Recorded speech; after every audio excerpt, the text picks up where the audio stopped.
all across America and around the world. This is Veterans Radio. This is Veterans Radio. Welcome to Veterans Radio. I am Jim Fossone. I'm the officer of the deck today. We've got some great programs for you. I think you'll find very interesting. We always want to remind you can find more about Veterans Radio at its Facebook site or by going to veteransradio.net, where we're on the web 24/7. You can find a lot of our podcasts there as well. We post new ones every Tuesday, so you can get a new story, a new interview, something you didn't know before by going to veteransradio.net. And before we get started, we want to thank our sponsors. First up, we want to thank National Veteran Business Development Council, nvbdc.org. It was established to certify both service-disabled and veteran-owned businesses. You'll find out how they can help your business by going to nvbdc.org. We also want to thank Eisenhower Center. It's a brain injury recovery center. Learn more about eisenhowercenter.com. They're located in Michigan and in Florida. We want to thank Legal Help for Veterans. Legal Help for Veterans fights for veterans' disability rights all across the nation. You can reach them at 800-693-4800 or on the web at legalhelpforveterans.com. We want to thank Vet Biz Central, which is part of the U.S. Small Business Association, VBOC, Vet Business Outreach Centers.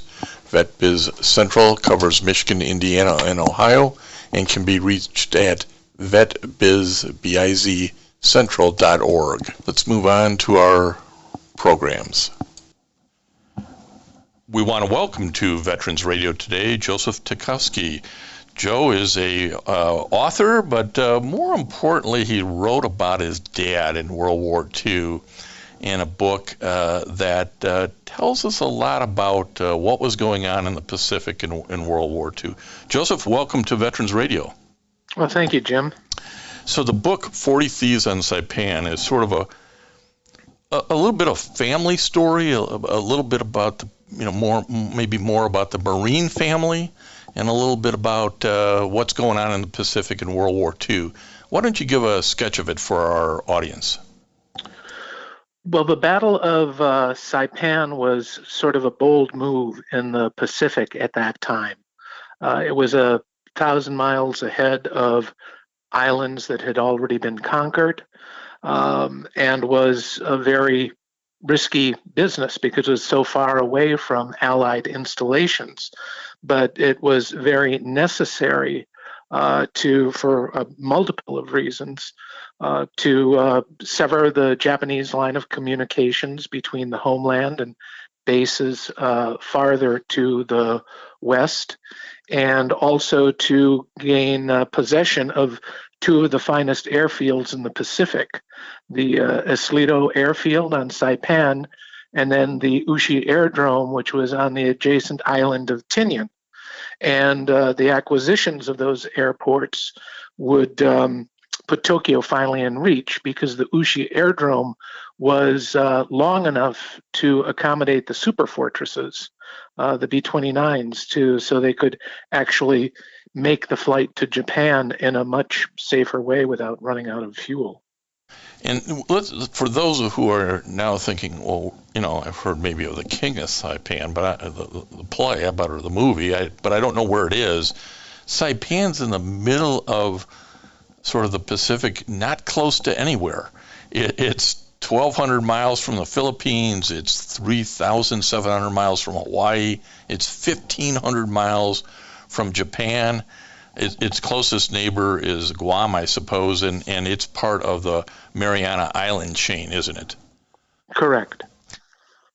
And so when you say this was a bold move, it's bold in part because it's really, a long way from anywhere. And I suspect when you started researching it, you said Where is it Dad went? So as you looked into Dad's footlocker and started understanding what was going on, tell us how that evolved to an understanding of what your dad, Lieutenant Frank Tachovsky, known as Ski, to his guys, and his 40 Thieves were all about. Sure. But to sort of clarify the point about Saipan sort of being in the middle of nowhere, Saipan was important to the Japanese as Hawaii was to America. And that's why it was so important for the Battle of Midway to have turned the Japanese away, because they could have taken our cherished stepping stone of Hawaii, but they were unable to do that for us. When the acquisition of Saipan really sped the conclusion of World War II, and it still dragged on for years, but that's because the Japan was such relentless foes. The warriors were so courageous and brave in their battle, and actually the Marines had great respect for the Japanese in general. But to answer the question about the footlocker, was that Dad never talked anything about World War II. Nothing. Occasionally he might mention an island. If my mother brought anything up, he'd get upset. So there was very little that was known about my dad other than he was a retired colonel in the Marine Corps. But when he passed away, there was a eulogy at his funeral that was very enlightening about Saipan in particular. So it prompted me to open his footlocker and rummage through it, and it was a treasure trove of memorabilia. And one of the things was this platoon roster from Saipan.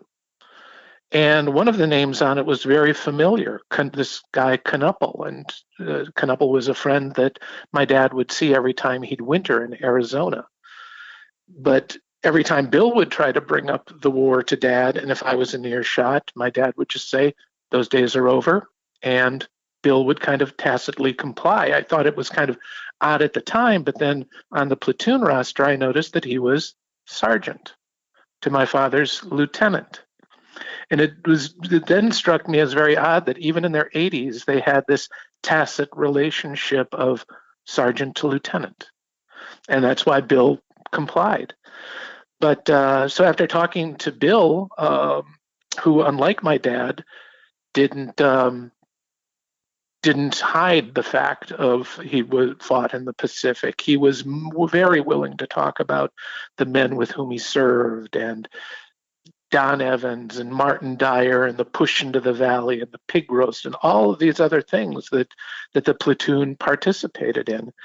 And when I got back home, it made me wonder how many other men from the platoon were alive. And luckily I found 3 of them who were still in, there were 4, but 3 of them were in really good shape. And after giving them some pertinent information that only being in the platoon guys would know about, they were very willing to open up and discuss their service.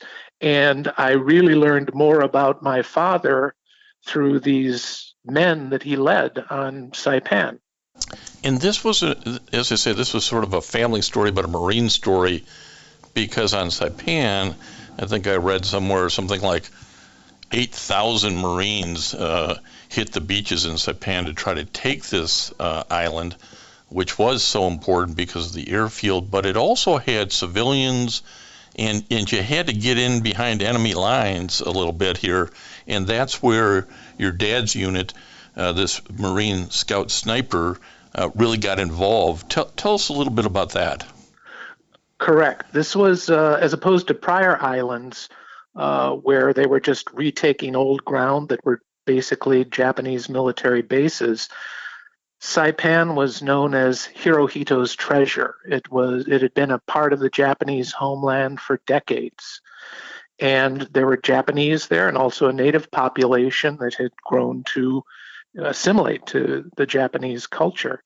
And they'd be working behind enemy lines. There were only 2 such platoons, 2 such scout sniper platoons deployed in the Pacific during World War II. One was on Tarawa, but on Tarawa they weren't able to function the way my dad's platoon functioned because it was just a 3-day bloodbath. 72 hours, in a place the size of Central Park, and 5,000 Japanese died and 5,000 Marines were either killed or wounded in that 72-hour span. But Saipan would be much different because there would be enemy lines that they would work behind, and they were schooled in map making, drawing maps from memory, walking silently, basically beating the Japanese at their own game of cunning and surveillance, and working behind enemy lines the way they were. Firing a weapon would be their last resort, so they learned different methods of what Bill Knuppel termed as silent killing. And he mentioned that everyone in the platoon carried strangulation gear. But for them, it was just piano wire tied to two ends of wood. And there was one fellow in the platoon, Bill Emmerich, who was a club fighter out of Chicago, who would refer to it as a mafia necktie. This was not a pretty invasion. This was a really bloody invasion, and it impacted your father's platoon, but all the Marines. This was a tough one, wasn't it? Well, the Guadalcanal was tough. Taro was tough. The Japanese were just relentless because, unlike the Germans, the Japanese never surrendered. They fought to the death. There would be, I think on Tarawa, there may have been just maybe 100 survivors. On Saipan, there would be a few more, but normally the Japanese who were taken prisoner were found wounded among the dead because they just wouldn't surrender. That was a great sense of dishonor to them. It was part of their code, and that's why they also treated those who surrendered so poorly, such as in the Bataan death marches, because they had no respect for people who wouldn't fight to the death. So it was very gruesome. It was very hand-to-hand, and especially for my father's platoon working behind enemy lines where they didn't fire weapons. It was much more of that type of killing. All of the men that I spoke with had nightmares and still continue to have nightmares even into their 80s and 90s. They'd always be the same, and it would be and I'm thankful for the men for sharing it to me, because telling me their nightmares would actually cause them to have them again. Some people might think we're being a little flippant here, but the book title, 40 Thieves on Saipan, the Elite Marine Scout Snipers in one of the World War II's bloodiest battles, the reference to 40 Thieves is not being flippant. Explain why that's in your title. Well, one of the first things that I did when my dad passed away was I did an online search for his name and the word Saipan, and up popped this Marine Corps website with an article from the December 1944 issue of Leatherneck magazine entitled Tachovsky's Terrors. And it was an article about his platoon on Saipan, and beneath it, a fellow wrote, "This was my father's platoon during World War II." His father was Warren Tipton, and the fellow who posted this was Chris Tipton, his son. And my father said, everything in this article is true, except they were never known as the Terrors. They were known as Ski's 40 Thieves. Ski was my dad's nickname. And to give you a better, brush stroke of it is, in general, Marines of World War II were all notorious thieves. They were the poorest equipped branch of service. In fact, when they went into Guadalcanal, they went in wearing uniforms, being issued weapons and rations that were leftovers from World War I. So to better their odds against the Japanese, they were always stealing from the Army and stealing from the Navy, the better equipped branches of service. One of the fellows in the platoon, Don Evans, writes home to his parents about the lovely new carbine he just stole from an army guy that he traded to a sailor for something else.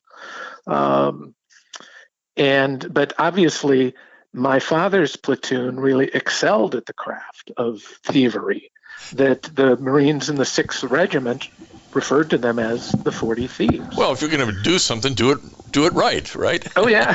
Do it big. There's an episode where they stole while they were training on Hawaii, where they stole a pig from a farmer so they could have a barbecue on the beach at sunset. There was another episode that took a while to figure out, because Bill Knuppel mentioned that one of the guys from his outfit had written a book. And I thought, oh, who doesn't write a book? It's like, if you're in LA, who hasn't written a screenplay? But the fellow happened to be Leon Uris, and the book was Battle Cry. And Battle Cry is Uris's sort of fictionalized version, where everybody's name was changed to protect the innocent. But in this case, it was most likely to protect the guilty. And in it, he writes about this notorious band of thieves in the 6th Marine Regiment. And in one episode, of course, it's all different. The names are changed. It's not a platoon. It's maybe a company and all of these other things. But I would ask Bill about not talking about Uris's book. I'd say, was there ever a time when you guys stole this or that? And one of the things that was mentioned prominently was when they stole an Army captain's Jeep in the book. And I'd ask Knuppel, and he'd look at me and kind of deny it. So I went around and asked all of the other 3 fellows, and they'd look at me like, how did you know about that? And finally, the last fellow in Georgia, I asked him, did you ever steal did I say an Army colonel's Jeep? Is that what I said first? Captain, but yeah. An Army captain. Yeah. Well, I said, do you ever steal an Army captain's Jeep? And he said, no. And I was completely deflated by it. And he said, no, it was an Army colonel's Jeep. And we beat the hell out of that thing. Yeah, it's the sort of story where you go, it's just a matter of who cracks first and admits this actually happened. So, well, and then when I go around to the other guys and said, okay, Smots fessed up to it, who did it? Who stole the Jeep? And no one wanted to rat anybody out, even at 80-some years old. They weren't going to welch on a buddy until I think Marvin Strombo told me that Walter Borowski did it. And these are all, at the time, 19-year-old to 20-year-old guys, kids, really. Oh, yeah. But let me go back to a statement you made, because you said, well, of course he's got a book in him. Everybody's got, in LA, he's got a screenplay in him. What in the world, Joseph, did you think, hey, I can write 40 Thieves on Saipan. I've got a book in me. Talk to us about that whole process, because it's pretty daunting. Sure. Well, writing was always one of my focal points as in school, and high school and college as well. I graduated with degrees in English literature and theater arts, which pretty well qualifies you for a life in the hospitality trade. So after, failing a few years out in Los Angeles, I decided I wanted to feed myself well. So I started working in restaurants and consulting restaurants and became quite successful at that. But in the back of my mind, I kept on remembering something that Ed Sullivan once said, how on reruns of old Ed Sullivan shows, one never knows when their personal lightning is going to strike. And this was probably it. This was my lightning, because the more I went around and visited Knuppel in Montana and Marvin Strombo and Roscoe Mullins in West Virginia and Bob Smots in Georgia, and circling around the country 2 or 3 times a year for 9 years, amassing all of these stories. One of the final times I met with Bill was a month before he died, and he gave me a whole box full of his diary, a little book that he had written called Boot Camp, a lot of stories that he typed out, like of Arello and Dooley and Kona, And he said to me, "This would make a damn good story."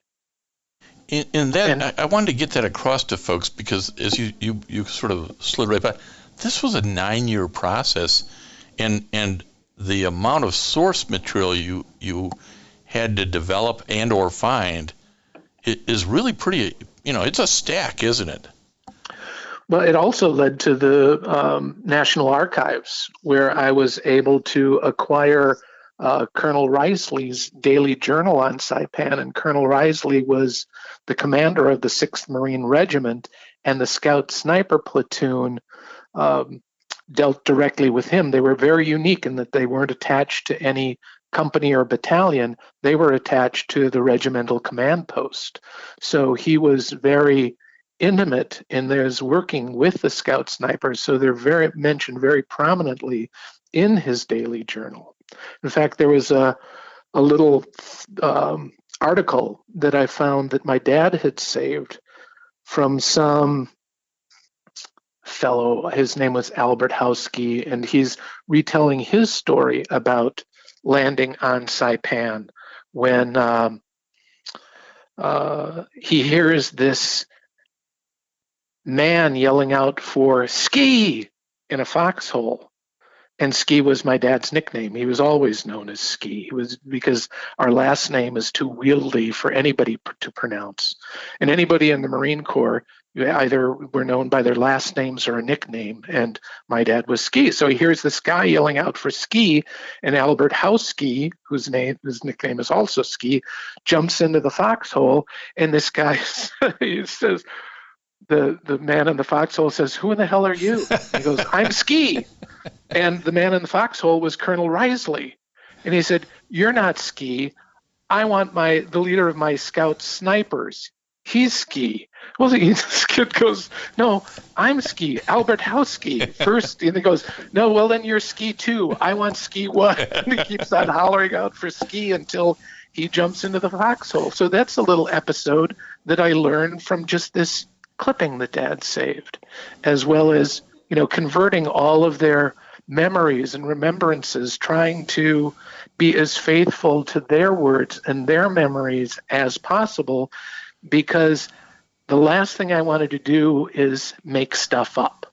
Yeah, you're writing a nonfiction piece that wants to be true to the story, because the story itself is so incredible that you and your co-author probably had to leave as much stuff on the editing floor as you put into the book. And obviously we had to add a lot to put bones, flesh on the bones of the story. They couldn't have just walked into a canyon. It had to be, you had to describe the canyon. You had to paint the picture. And that's where listening to a lot of old time radio came in handy when I'd be driving from West Virginia to Georgia to Arizona to Montana and back again. I'd listen to a lot of old time radio to listen to how you would describe a scene and how to paint the picture and what was necessary to achieve the point. And I even got a great line out of one episode. It was actually a woman where they said something like, she didn't have much of a home, and what she had she didn't like. And the minute I heard that was Daniel Kenny from Detroit, Michigan, who grew up in an Irish slum and ran with Irish gangs. And Bob Smots always said that Kenny never talked about his home much. And something he didn't have much of a home. And I thought, oh, that line is Daniel Kenny. That's what Smots was trying to tell me. Well, it's a unique, again, it's hard sitting here in 2021 and thinking about these men and the lives they had, and they lived before the Marine Corps and they lived after the Marine Corps in the 40s. But I want to go to a new issue, to slight turn here, because these 40 Thieves kind of should be honored for what they did. They accomplished a lot. Their country asked them to do a lot. I'm not sure we could pull it off today. But there's an interesting little Four Roses whiskey angle on this that I guess I wanted you to describe and how it honors the men. Sure. Four Roses was the bourbon of choice for Marines in the Pacific. I think it might have only been distributed to servicemen, actually. I'm not sure about that. I didn't read the Four Roses history, but it was the only booze that any of the guys ever mentioned by name. Otherwise, it was gin or scotch or rye or beer. But Four Roses was the only thing that ever named, so I just sort of seized upon that. And when I travel the countryside now, I make a habit of visiting the graves of all of the men who were in the platoon. And I find their grave and I sort of chat with them for a little bit, introduce myself, tell them about the guys who might still be alive or who had just passed away.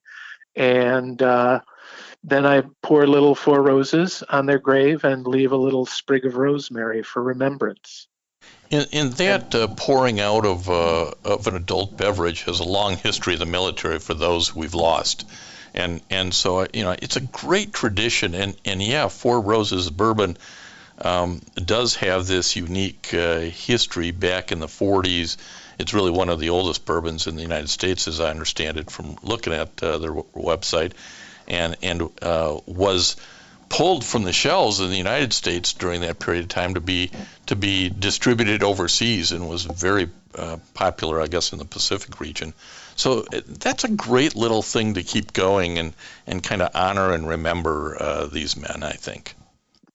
Well, thank you for thinking so, and because I certainly enjoy it. And now I'm going to embarrass you because we talked about this before we got on air. I'm going to ask you: have you followed that tradition with your own father?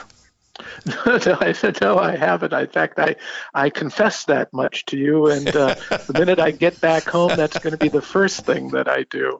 Yeah, you don't want to get caught in that again. And it's the old cobbler, kids don't have any shoes without holes in them. It's you do it for everybody else, and you go, I got to do it for my dad someday. So we hope you do. Knowing my dad, he would want me to do it with all of his men first, and then him. There you go. Excellent. So, well, we want to thank you, Joseph Tachovsky, for spending some time again with Veterans Radio to talk about 40 Thieves on Saipan, the elite Marine Scout snipers, in one of the World War II's bloodiest battles. It's a powerful insight into what otherwise would be a little-known battle, because, again, most of us wouldn't be able to find Saipan on a map, and I suspect most of these Marines couldn't either. And continue to tell this story, Joe, and honor these men. I think you're doing them a great service. Well, thank you so much, Jim. I appreciate the time today. And I want to thank everybody for listening to Veterans Radio today. I am Jim Faussone.